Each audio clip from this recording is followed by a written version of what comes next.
आगे बढ़ते हैं। आज समाप्त हो सकती है जोधपुर में आयकर छापेमारी। आयकर छापेमारी में विदेशी मुद्रा मिलने की भी खबर है। करीब 13 लाख रुपए मूल्य की बताई जा रही है विदेशी मुद्रा।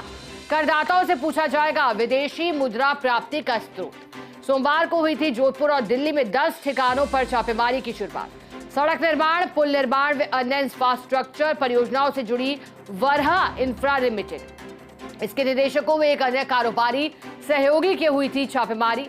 मंगलवार देर रात 6 ठिकानों पर समाप्त हो चुकी है आयकर कार्रवाई। फिलहाल कंपनी के निदेशकों के आवासों पर संभाल रहे अधिकारी मोर्चा। कंपनी के निदेशक मुफत सिंह राव, प्रेम सिंह राव, खुशवंत सिंह राव व जगदेव सिंह राव के रातानाडा स्थित उमेद हेरिटेज कॉलोनी में 4 आवास पर कार्रवाई जारी। छापेमारी में अब तक 150 करोड़ की काली कमाई का खुलासा हो चुका है। 50 लाख की नकदी और 3 करोड़ से अधिक की ज्वेलरी भी पकड़ी है। करोड़ों के निवेश दस्तावेज भी हाथ लगे हैं। लेखा पुस्तिकाओं से होगा संपत्तियों का मिलान। काली कमाई की राशि में और वृद्धि की उम्मीद है। विभाग की अन्वेषण शाखा इस पूरे मामले में कार्रवाई कर रही है। अब इंतजार है तो औपचारिक तौर पर पुष्टि का।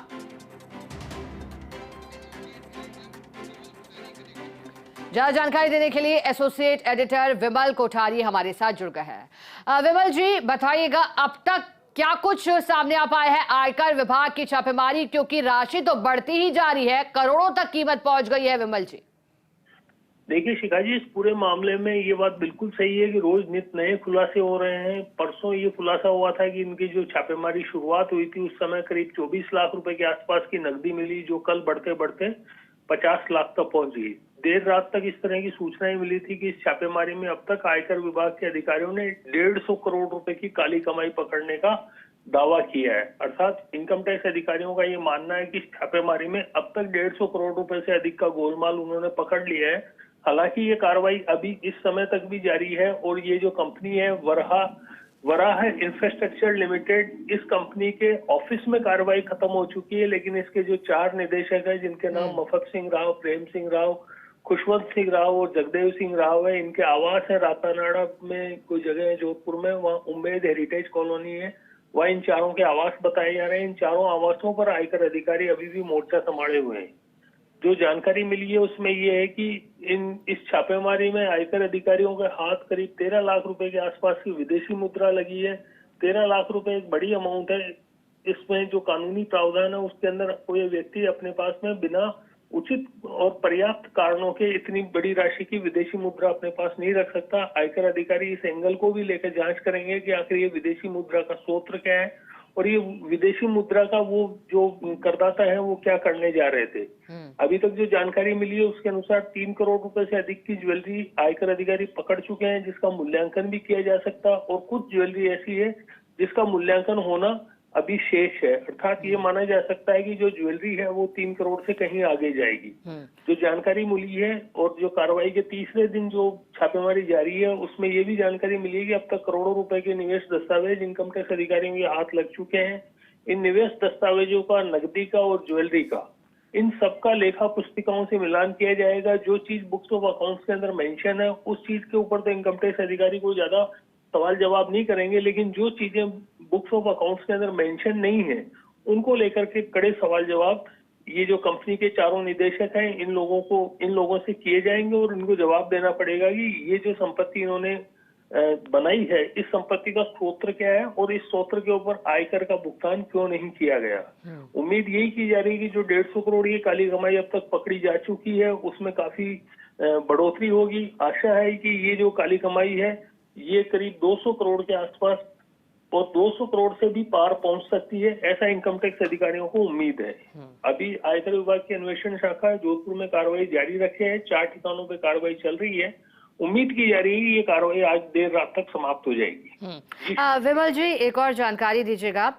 शैल कंपनियों के माध्यम से भी पैसों की हेरफेर हो रही थी, तो क्या इन शैल कंपनियों को चिन्हित किया गया है? क्या उनके ठिकानों पर भी दबिश दी गई है या फिर अभी तो वरहा इंफ्रास्ट्रक्चर लिमिट तक ही सीमित है ये कार्रवाई? नहीं, ये कार्रवाई वराह इंफ्रास्ट्रक्चर लिमिटेड और इस कंपनी को जो इंफ्रास्ट्रक्चर परियोजनाओं पर ये जो कंपनी काम करती थी, इस इंफ्रास्ट्रक्चर परियोजनाओं में जो प्रॉफिट होता था उस प्रॉफिट को ठिकाने लगाने के लिए ये कंपनी के जो संचालक हैं, इन लोगों ने शेल कंपनियों को उपयोग किया। अब तक 10 से अधिक शेल कंपनियों की पहचान हो चुकी है।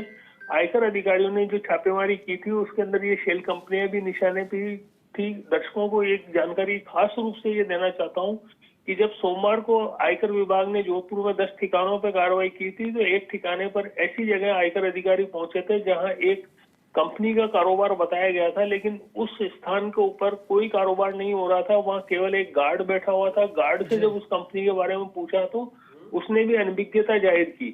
आयकर अधिकारियों को बड़ा आश्चर्य हुआ कि जिस जगह करोड़ों रुपए का कारोबार किया जाना बताया जा रहा है कागजों में, उस जगह पे कारोबार के नाम पे शून्य है। इस तरह से ये जो शेल कंपनियां इनकम टैक्स अधिकारियों ने अभी पहचान की है, वो करीब 10 से ज्यादा बताई जा रही है।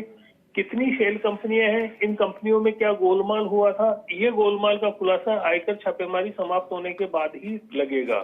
एक खास जानकारी ये भी मिली है कि ये जो वराह इंफ्रास्ट्रक्चर लिमिटेड जो कंपनी है, जिसको मेन टारगेट पॉइंट बनाया गया था इनकम टैक्स अधिकारियों ने, इस कंपनी में भी बोगस कॉन्ट्रैक्ट किए जाने की जानकारी सूत्रों ने हमें दी है। लेकिन ये कॉन्ट्रैक्ट क्या है, कितने रुपए के हैं, इसके बारे में अभी फिलहाल खुलासा नहीं हुआ है। जो सोर्सेज से मेरे को सूचना मिली है उसमें हवाला से लेन देन के भी आरोप लगे हैं। ये जो कंपनी के 4 निदेशक हैं, किस निदेशक के ने कितना हवाला किया, कहाँ कितना पैसा भेजा, इससे संबंधित भी जानकारी आयकर अधिकारी जुटा रहे हैं। उम्मीद यही की जा रही है कि ये जब कार्रवाई पूरी तरह से समाप्त हो जाएगी उस समय सारे खुलासे होंगे। और जैसी कि आयकर अधिकारियों को उम्मीद है, ये जो आयकर छापेमारी है इसमें विभाग को 200 करोड़ रुपए से अधिक की काली कमाई उजागर करने की सफलता मिलनी चाहिए, जिसमें से 150 करोड़ से ज्यादा की काली कमाई का तो अब तक खुलासा हो भी चुका है। जी शिखा जी। विमल जी, इस पूरी कार्रवाई में और कौन कौन से चौंकाने वाले फैक्ट्स निकल कर आए, क्योंकि अभी जो आपने जानकारी दी वो भी बेहद खास थी कि शेल कंपनियों को चिन्हित कर लिया गया है इस पूरे मामले में, तो और भी चौंकाने वाले फैक्टर्स कौन से हैं इस कार्रवाई से जुड़े? विमल जी देखिए शिखा जी, कुछ चीजें इनकम टैक्स कार्रवाई में होती है जो कॉन्फिडेंशियल रखी जाती है। मीडिया को इस तरह की जानकारियों से दूर रखा जाता है, क्योंकि इनकम टैक्स डिपार्टमेंट के अधिकारियों के साथ में पुराने रिलेशंस हैं, और पुराने रिलेशंस और जो लोग वहाँ कार्रवाई कर रहे हैं उसमें से कुछ लोगों से पहचान है, तो वो कुछ संकेत देते हैं। चौंकाने वाली जानकारियां तो सबसे बड़ी यही है कि ये जो सरकारी प्रोजेक्ट्स पे ये कंपनी काम करती थी, सरकार से ही पैसा कमाती थी, और फिर सरकार को जब आयकर चुकाने की बात आती थी उस समय ये कंपनी हाथ खड़े कर देती थी। इसने जो कमाई की उस कमाई के लाभ का समायोजन शेल कंपनियों के माध्यम से लेबर का ज्यादा खर्चा बता करके, और जैसे एक और खास बात जानकारी मिली थी इस कार्रवाई में जो अब तक इनकम टैक्स अधिकारियों को पता लगा है, उसके अंदर ये भी था कि एक व्यक्ति जो इसका वराह इंफ्रास्ट्रक्चर लिमिटेड की किसी सहयोगी कंपनी के अंदर श्रमिक के रूप में काम करता था, उस व्यक्ति को इन लोगों ने डायरेक्टर बना रखा था एक कंपनी में। और जब उस डायरेक्टर साहब से जब पूछताछ हुई थी तो पता लगा कि वो तो एक लेबर। बिल्कुल विमल जी, बहुत शुक्रिया आपका साथ जुड़ने के लिए और जानकारी देने के लिए।